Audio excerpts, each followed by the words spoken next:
Hello friends, পিয়ার blog and রেসিপিতে তোমাদের সবাইকে স্বাগত জানাই।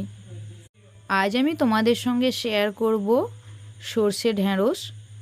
সর্ষে ঢ্যাঁড়সের এই রেসিপি খুবই খেতে সুস্বাদু হয়, তাই তোমাদের সঙ্গে শেয়ার করছি। সর্ষে ঢ্যাঁড়স তৈরির জন্য আমি নিয়েছি বাজার থেকে আনা ফ্রেশ ঢ্যাঁড়স।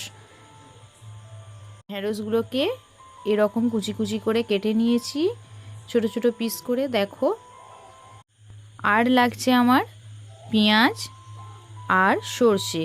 পেঁয়াজ আর সর্ষে একসঙ্গে পেস্ট করে নিতে হবে। আমি পেস্ট করে নিচ্ছি। দেখো, পেস্ট হয়ে গেছে।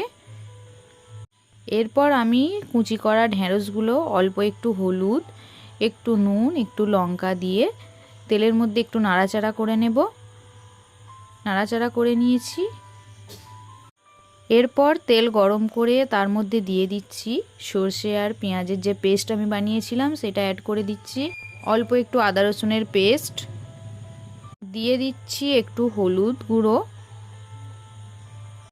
দিয়ে দিচ্ছি, একটু লঙ্কা গুঁড়ো আর অল্প একটু জিরে গুঁড়ো দিয়ে কিছুক্ষণ একটু নাড়াচাড়া করে দেখো, মশলা থেকে যখন তেল ছেড়ে আসবে, মশলাটা কষার পর তার মধ্যে আমি দিয়ে দেব ভেজে রাখা ঢ্যাঁড়সগুলো।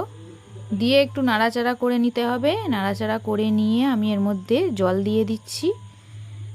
জলটা ফুটে আস্তে আস্তে কমে আসবে, তারপরই রেডি হয়ে যাবে আমাদের সর্ষে ঢ্যাঁড়সের এই রেসিপি। খুবই সুন্দর খেতে।